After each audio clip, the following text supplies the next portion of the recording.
বাংলাদেশ এখন থরহরি কম্পমান, কারণ বাংলাদেশে ভারতের পক্ষ থেকে যিনি হাই কমিশনারের দায়িত্ব নিয়ে গেছেন সেই দীনেশ ত্রিবেদীর মন্তব্যে এখন তোলপাড় বাংলাদেশ। এমনিতেই পুশ ইন বিতর্ক, আর সেই বিতর্ক নিয়ে বাংলাদেশের পার্লামেন্ট সেটা উত্তাল। তার কারণ তাদের বক্তব্য, এই যে অনুপ্রবেশকারীদেরকে ভারতবর্ষ বাংলাদেশে ফেরত পাঠাচ্ছে, বাংলাদেশ বলছে আসলে তারা অনুপ্রবেশকারী। এটা কি করে হয় এই যুক্তি আমরা বুঝতে পারছি না।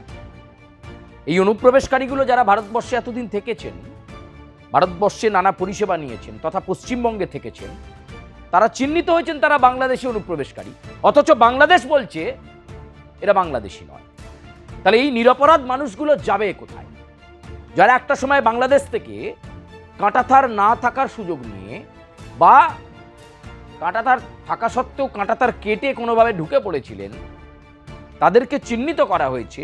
স্পেশাল ইন্টেন্সিভ রিভিশনের পর তারা চিহ্নিত, অথচ বাংলাদেশ বলছে অনুপ্রবেশকারীদেরকে প্রতিরোধ করো। তার ওপর দীনেশ ত্রিবেদীর মন্তব্য যেন বাংলাদেশকে আরো নাড়িয়ে দিয়েছে।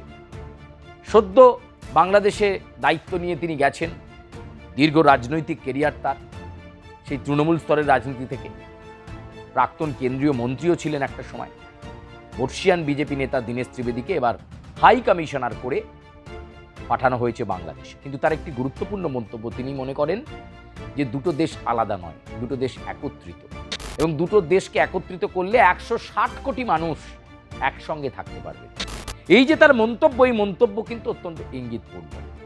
এবং দীনেশ ত্রিবেদীর এই মন্তব্যে বাংলাদেশের তাবড় মৌলবাদী নেতারা, জামাতে ইসলামের নেতারা, তারা নানা রকম মানে খুঁজছেন। বিশেষ করে জামাতে ইসলামের আমির শফিকুর রহমান, তিনি বলছেন দীনেশ ত্রিবেদী হাই কমিশনার হিসাবে এই যে মন্তব্য রাখলেন যে দুটো দেশকে, ভারত এবং বাংলাদেশকে তিনি আলাদা হিসেবে দেখছেন না, দুটো দেশ একত্রিত হলে একটা অন্যরকম শক্তিতে পরিণত হবে।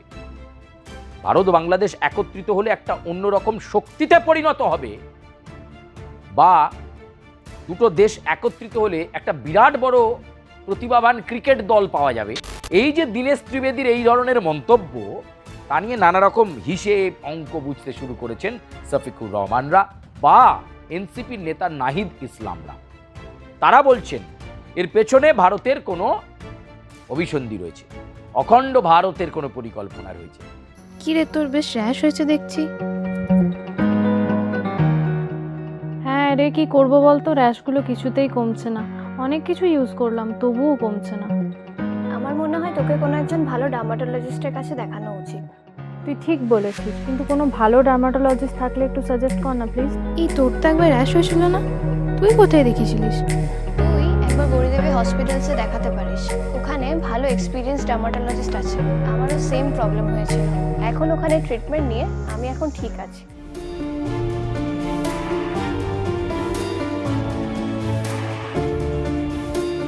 গৌরী দেবী হসপিটাল, রাজবাঁধ, দুর্গাপুর। যোগাযোগ 8001003333, 8001113333।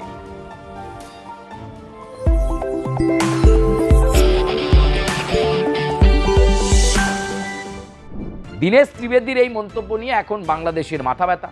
এমনিতেই পুশ ইন বিতর্ক নিয়ে হিমশিম খাচ্ছে বাংলাদেশ।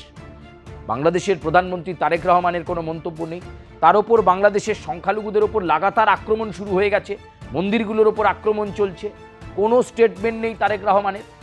পুশ ইন বিতর্ক চলছে, বর্ডার গার্ড অফ বাংলাদেশকে কোনো অর্ডারই নেই যে সীমান্তের ওপার থেকে যাদেরকে পাঠিয়ে দেওয়া হচ্ছে তাদেরকে রিসিভ করো, দেশে থাকার ব্যবস্থা করো, সেসব কোনো ব্যবস্থা হচ্ছে না। জিরো লাইনে বা সীমান্তবর্তী অঞ্চলে কাটছে ওই সমস্ত মানুষগুলোর। বাংলাদেশ নিজের নাগরিককে নিজেই গ্রহণ করছে না, এ যেন এক অন্য বাংলাদেশ। বাংলাদেশ নিজের নাগরিককে নিজেই চিনতে পারছে না। বর্ডার গার্ড অফ বাংলাদেশ কোনোভাবেই কোনো কথা শুনছে না, তারা শুধু বলছে উপর মহল থেকে তাদের কাছে কোনো অর্ডার নেই। তার ওপর সদ্য বাংলাদেশের মাটিতে পা রাখা দীনেশ ত্রিবেদীর মন্তব্য রাতের ঘুম কেড়ে নিয়েছে জামাতে ইসলামী এবং অন্যদিকে মৌলবাদী নেতাদের। তারা বলছেন দীনেশ ত্রিবেদী ঠিক কি বলতে চাইছেন। দুটো দেশ এক হলে 160 কোটিরও বেশি মানুষ, আবার দুটো দেশ এক হলে একটা বড় ক্রিকেট দল হবে, তাহলে কি অখণ্ড ভারতের ইঙ্গিত দিচ্ছেন দীনেশ ত্রিবেদী? সেই রকম কোনো অ্যাসাইনমেন্ট নিয়েই কি তাকে পাঠানো হয়েছে ভারত থেকে বাংলাদেশে? এই সমস্ত জল্পনা আঁটতে শুরু করে দিয়েছেন জামাতে ইসলামী এবং মৌলবাদীরা। লাগাতার ভারত বিদ্বেষী কার্যকলাপে ইন্ধন যোগাচ্ছেন এই সমস্ত মৌলবাদী শক্তি। ভারতকে নাস্তানাবুদ করে দাও, ভারত বিদ্বেষী কার্যকলাপ করো।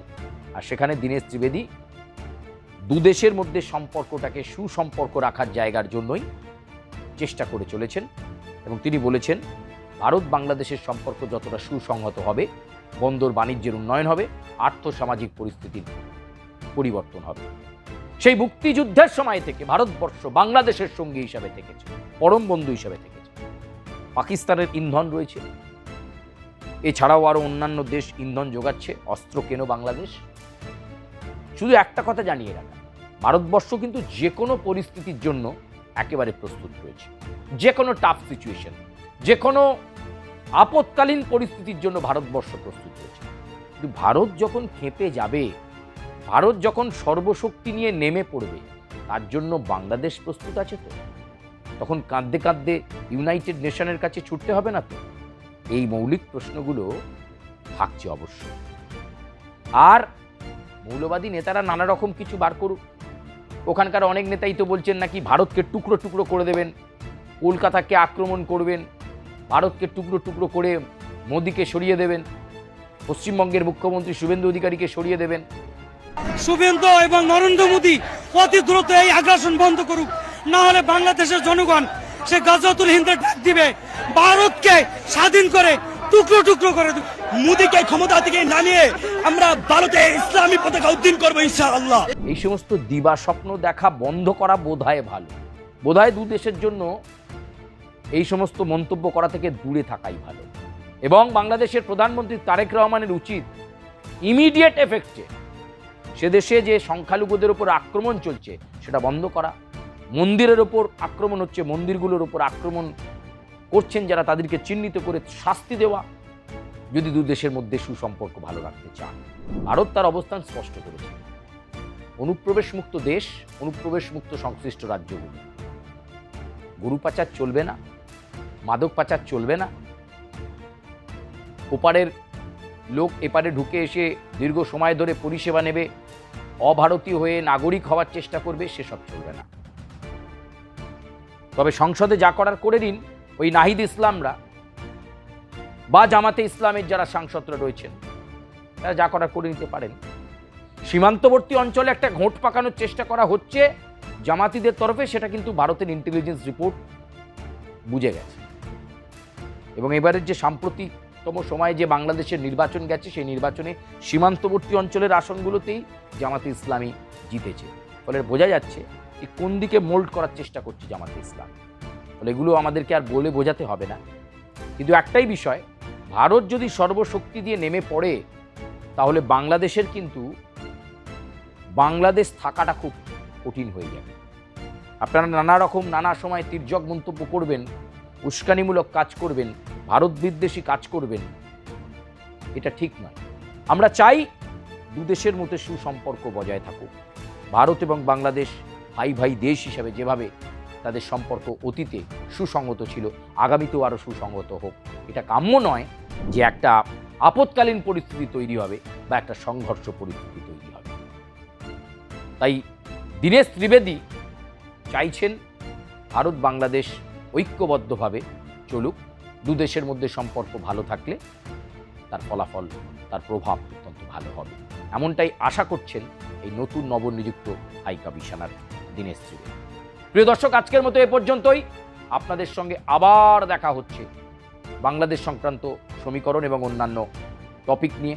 আপনারা মন্তব্য করতে ভুলবেন না, সাবস্ক্রাইব করবেন, লাইক করবেন, বেল আইকনে প্রেস করতে ভুলবেন না। সব মন্তব্য আমাদের সপক্ষে হবে এমনটা নয়, বিপক্ষেও মন্তব্য করতে পারেন। অলরেডি আপনারা করছেন অনেকে বিপক্ষ মন্তব্য করতেই পারেন, অসুবিধে নেই। আমরা চেষ্টা করব আপনাদের কাছে আরও নতুন নতুন সমীকরণ দেওয়ার জন্য। ধন্যবাদ, আপাতত বিদায় নিচ্ছি।